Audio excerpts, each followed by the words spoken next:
नमस्कार दोस्तों, आप सभी का स्वागत है हमारे एग्जाम पॉइंट मस्ती पर। आज हम पढ़ने जा रहे हैं मध्य प्रदेश का भौगोलिक विस्तार। मध्य प्रदेश का भौगोलिक विस्तार। हमने पिछले वीडियो में मध्य प्रदेश की कुछ राजधानियां पढ़ी थी। अब हम पढ़ने जा रहे हैं मध्य प्रदेश का भौगोलिक विस्तार। सबसे पहले हम मैप बनाकर आपको भौगोलिक विस्तार के बारे में समझा देंगे, फिर जितने भी उससे इम्पोर्टेंट क्वेश्चन बन सकते हैं हम वो क्वेश्चन बताने की कोशिश करेंगे। ओके दोस्तों, तो हमारा एमपी कुछ इस प्रकार से है।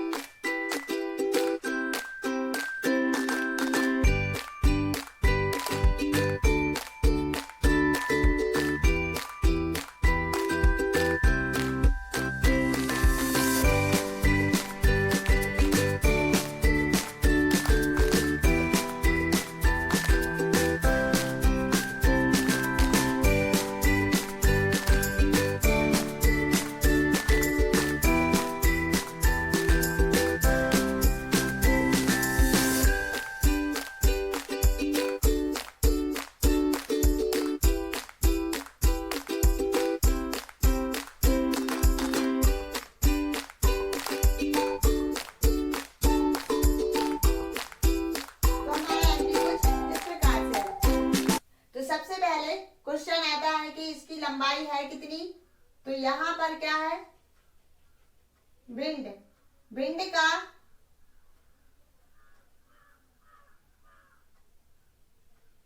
अंतिम बिंदु और यहाँ पर क्या है, बुरहानपुर। क्या है दोस्तों, यहाँ पर बुरहानपुर। तो यहां से यहां तक उत्तर से दक्षिण, उत्तर से दक्षिण इनकी अधिकतम लंबाई जो है वो कितनी किलोमीटर है, 605 किलोमीटर। उत्तर से दक्षिण की अधिकतम लंबाई 605 किलोमीटर और पूर्व से पश्चिम, पूर्व से पश्चिम इसकी लंबाई कितनी है अधिकतम, 870 किलोमीटर। 605 किलोमीटर उत्तर से दक्षिण और 870 किलोमीटर पूरब से पश्चिम। ये क्या है, पश्चिम, और ये क्या है, पूर्व। इसकी दिशा कैसी देखी जाती है, ये पूर्व, देन दक्षिण, देन पश्चिम, ये उत्तर। तो पश्चिम और पूरब की जो लंबाई है, अधिकतम लंबाई 870 किलोमीटर है और 605 किलोमीटर उत्तर और दक्षिण की है। ओके दोस्तों, नेक्स्ट हमारा आता है कि इसका जो भौगोलिक विस्तार जो है वो कितना है। तो यहाँ पर दक्षिण में 21 डिग्री सेल्सियस, 21 डिग्री 6 कला से 26 डिग्री 21 डिग्री 6 कला क्या है, ये अक्षांश, उत्तरी अक्षांश, उत्तरी अक्षांश। और यहां पर हो जाएगा 26 डिग्री 30 कला 30 मिनट उत्तरी अक्षांश। और पश्चिम और पूरब कितना है, 74 डिग्री 9 मिनट से लेकर के 82 डिग्री 42 मिनट पूर्वी देशांतर। ये क्या है दोस्तों, पूर्वी देशांतर, पूर्वी देशांतर।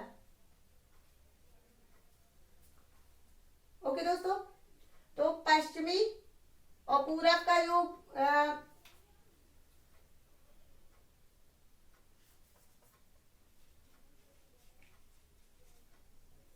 ओके दोस्तों, अब नेक्स्ट रहेगा हमारा जो एमपी है कितने राज्यों से घिरा हुआ है। तो एमपी जो होता है एमपी जो है 5 राज्यों से घिरा हुआ। यहाँ पर UP, then Rajasthan, then Gujarat, और यहाँ पर क्या है दोस्तों, महाराष्ट्र, और यहाँ पर है छत्तीसगढ़। ये 5 राज्यों से घिरा हुआ है। मध्य प्रदेश को कौन सा राज्य कहा जाता है, इसे भू आविष्टित राज्य भी कहा जाता है। मध्य प्रदेश को भू आविष्ठित राज्य भी कहा जाता है। भू आविष्ठित राज्य का मतलब होता है किसके चारों साइड क्या है, कोई दूसरे राज्य बसे हुए, मतलब इसके किसी भी किनारे में सागर लगा हुआ नहीं है, ना ही कोई अंतरराष्ट्रीय सीमा है, तो इसलिए इसे क्या बोलते हैं, भू आविष्ठित राज्य। ओके दोस्तों, नेक्स्ट हमारा रहेगा एमपी से कर्क रेखा कितने जिलों से होकर के गुजरती है। तो ये एमपी है, अब यहाँ से कर्क रेखा जाती है, क्या जाती है दोस्तों, कर्क रेखा कुछ इस प्रकार से जाएगी। तो यहाँ से कर्क रेखा कितने जिलों से होकर के गुजरती है। सबसे पहले तो आपको भारत का पता होना चाहिए, भारत में कितने राज्यों से होकर के जाती है। तो भारत में कर्क रेखा जो है कितने राज्यों से, 8 राज्यों से गुजरती है। 8 राज्यों से क्या गुजरती है, कर्क रेखा। और एमपी में कितने जिलों से होकर के जाती है, तो हम देखेंगे सबसे पहले यहाँ पर क्या पड़ता है, रतलाम। फिर यहाँ पर क्या आता है दोस्तों, आगर मालवा, आगर मालवा। यहाँ पर क्या आता है, उज्जैन। यही आगर मालवा, यही समथिंग उज्जैन होता है। फिर यहाँ पर देन क्या आता है, भोपाल। क्या आता है, भोपाल। भोपाल से यहाँ पर क्या होता है, राजगढ़, इस साइड विदिशा, यहाँ पर सीहोर और यहाँ पर रायसेन, और बीच में क्या रहता है, भोपाल। तो ये सारे जितने भी जिले हैं टच में रहते हैं, इसलिए भोपाल के सभी जिले, भोपाल संभाग के सभी जिले आते हैं कर्क रेखा पर। तो यहाँ पर सब जिले आ जाएंगे। ओके दोस्तों, फिर आता है हमारा यहाँ पर क्या, सागर, देन कटनी, और यहाँ पर आ जाता है शहडोल, उमरिया, और यहीं पर शहडोल। कितने हुए दोस्तों, 1 2 3 और 5 8 9 10 11 12। अभी कौन कौन से जिले बचे हैं, जबलपुर, जबलपुर भी आता है, और यहाँ पर दमोह। 1 2 3 3 और 5 8 9 10 11 12 13 14। इस प्रकार से हमारे 14 जिले होते हैं। एमपी के कितने जिले, 14 जिले, जहां से क्या जाती है, कर्क रेखा गुजरती है। एमपी के 14 जिले से होकर के कर्क रेखा गुजरती है। ओके दोस्तों, कुछ इस प्रकार से हमारे एमपी से क्वेश्चन बनेंगे। अब जो भी हमने मैप के थ्रू समझा है हम यहाँ पर नोट करेंगे। ओके दोस्तों, स्टार्ट करते हैं। सबसे पहला मध्य प्रदेश। मध्य प्रदेश कहा किसने है, तो मध्य प्रदेश, और इसका सेकंड नाम जो है हृदय प्रदेश। मध्य प्रदेश और हृदय का प्रदेश ये कहा है पंडित जवाहरलाल नेहरू जी ने। पंडित जवाहरलाल नेहरू। मध्य प्रदेश और हृदय प्रदेश जो कि सर्वप्रथम किसने कहा है, पंडित जवाहरलाल नेहरू ने। दूसरा क्वेश्चन हमारा है,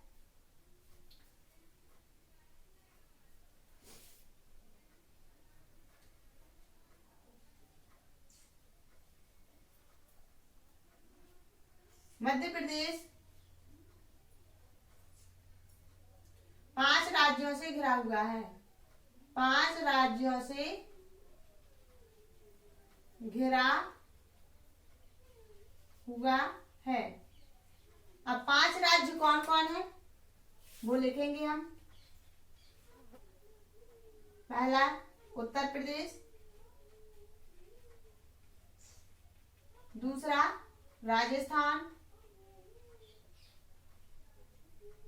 तीसरा गुजरात, चौथा महाराष्ट्र, और लास्ट अपना छत्तीसगढ़। छत्तीसगढ़ जब हमारा छत्तीसगढ़ एमपी से अलग हुआ था तो 16 जिले और 3 संभाग लेकर के गया था। कितने जिले दोस्तों?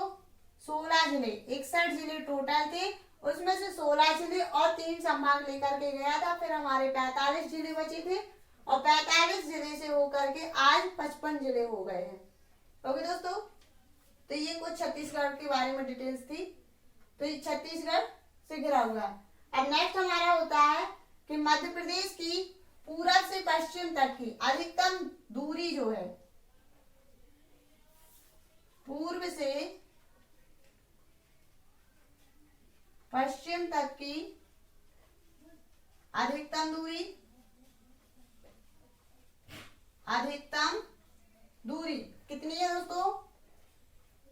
पूर्व से पश्चिम तक की अधिकतम दूरी जो है, पूर्व से पश्चिम कितनी है दोस्तों? 870 किलोमीटर।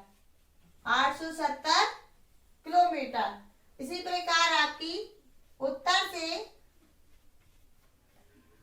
दक्षिण तक की अधिकतम दूरी कितनी हो जाएगी दोस्तों? 605 किलोमीटर। 605 किलोमीटर। अब नेक्स्ट क्वेश्चन हमारा है,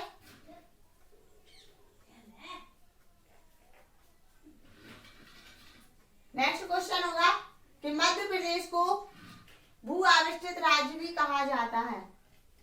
मध्य प्रदेश को भू आविष्टित राज्य भी कहा जाता है। नेक्स्ट क्वेश्चन होगा, मध्य प्रदेश से कर्क रेखा कितने जिले से होकर के निकलती है एंड कितने संभाग से? तो यहाँ पर हम देखेंगे संभाग और जिले। आप चाहो तो इसका स्क्रीनशॉट ले लो दोस्तों।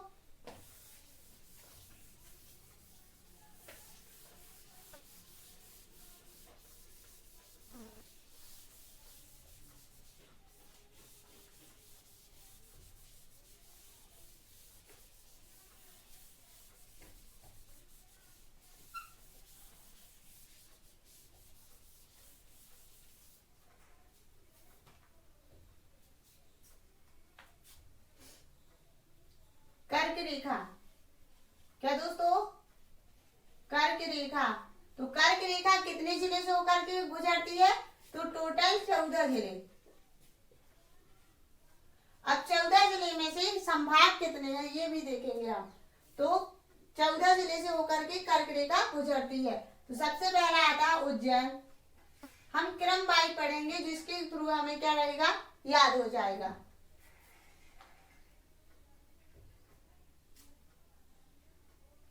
उज्जैन। उज्जैन में क्या क्या आता है? रतलाम और आगर मालवा। उज्जैन संभाग से रतलाम और आगर मालवा। फिर नेक्स्ट हमारा आता है भोपाल। क्या दोस्तों? भोपाल संभाग के सभी जिले कर्क रेखा, भोपाल संभाग के सभी जिले आते हैं इसमें। तो राजगढ़, विदिशा, सीहोर, रायसेन और भोपाल तो है ही। ओके दोस्तों, नेक्स्ट हमारा है सागर संभाग। सागर संभाग में कितने आते हैं? सागर और दमोह। जबलपुर संभाग, जबलपुर संभाग से कटनी, जबलपुर और कटनी। और नेक्स्ट हमारा आता है शहडोल संभाग। शहडोल, शहडोल से कितने जिले? शहडोल और उमरिया।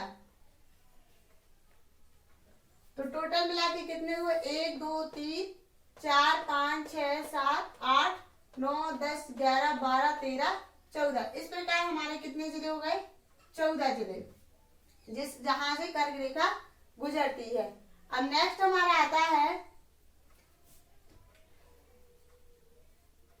मध्य प्रदेश की जो अधिकतम दूरी है, तो अंतिम बिंदु जो है वो क्या है? उत्तर, दक्षिण, पूर्व, पश्चिम में आपसे बिंदु पूछा जाता है, तो ये पूर्व है, ये उत्तर, ये दक्षिण, और ये दक्षिण नहीं, पश्चिम, ये पश्चिम और ये दक्षिण।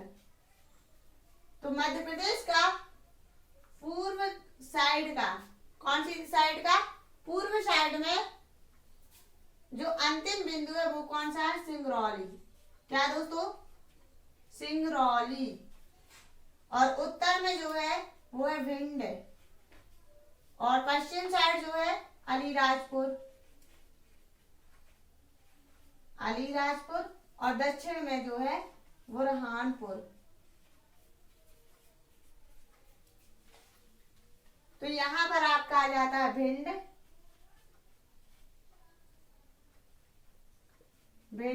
यहां पर आ जाता है आपका अलीराजपुर, और यहां पर आ जाता है बुरहानपुर, और यहां पर आ जाता है आपका सिंगरौली।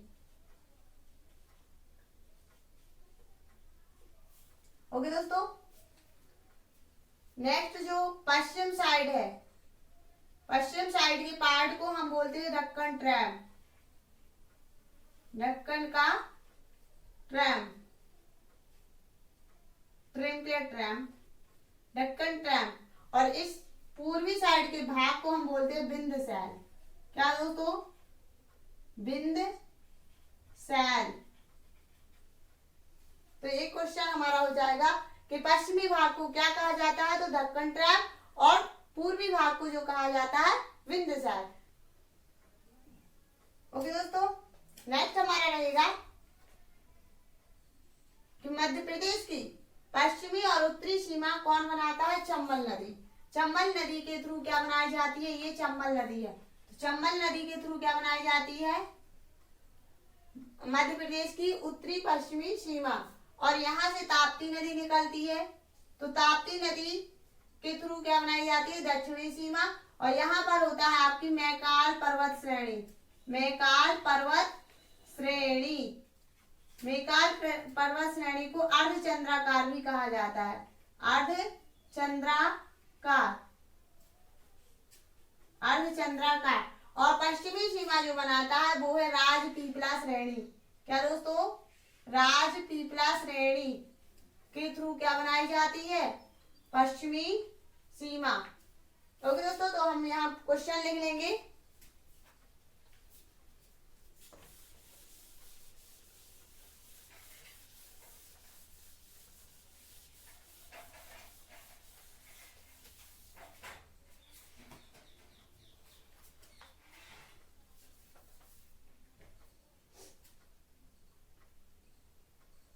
मध्य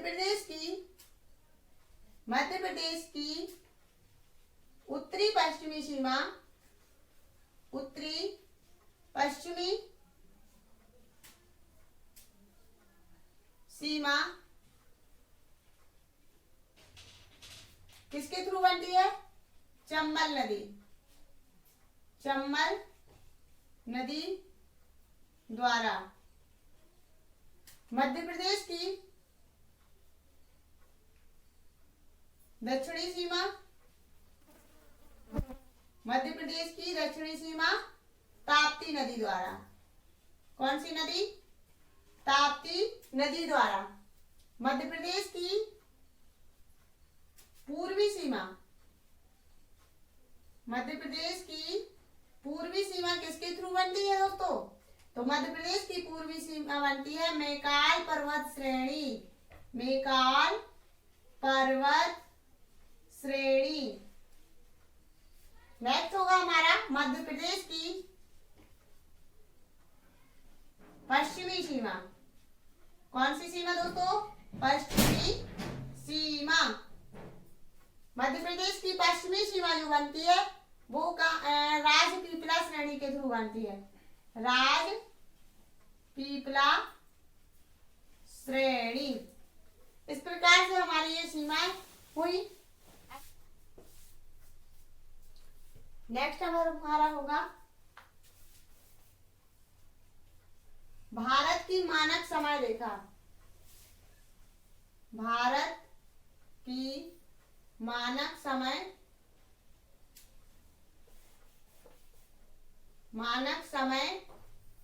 रेखा।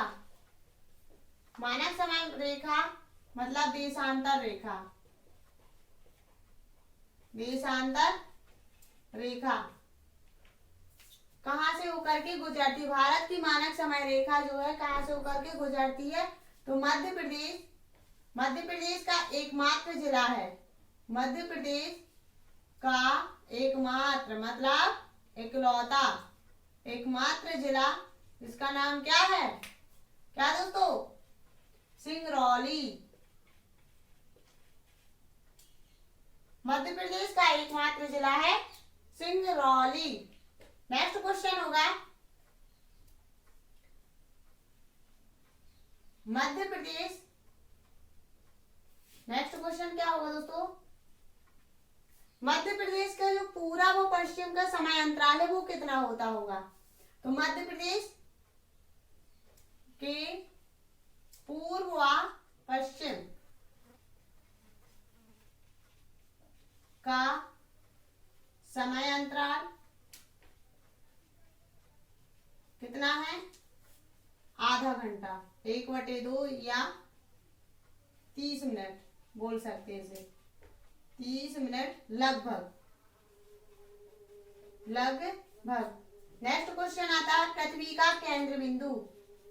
पृथ्वी का केंद्र बिंदु किसे कहा जाता है, तो मंगलनाथ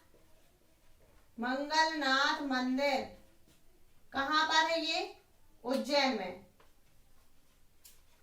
उज्जैन कहां पर आता है, एमपी में। नेक्स्ट क्वेश्चन है वर्तमान भारत का केंद्र बिंदु। वर्तमान भारत का केंद्र बिंदु, तो ये कहां पर है दोस्तों, वर्तमान भारत का केंद्र बिंदु विदिशा। तो दोस्तों नेक्स्ट है मध्य प्रदेश का केंद्र बिंदु। मध्य प्रदेश का केंद्र बिंदु कहां पर है, सागर। मध्य प्रदेश का केंद्र बिंदु सागर। ओके दोस्तों, आज की वीडियो हम यहीं पर समाप्त करते हैं। मिलते हैं अपन नेक्स्ट वीडियो में।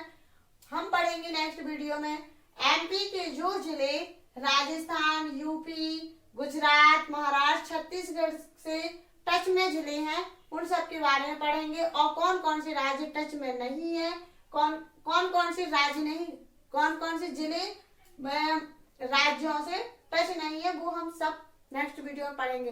अगर आपको हमारी ये वीडियो पसंद आई हो तो लाइक कीजिए, सब्सक्राइब कीजिए और बेल आइकन दबाना बिल्कुल मत भूलिए। ओके दोस्तों, बने रहिए हमारे चैनल के साथ। Thank you so much.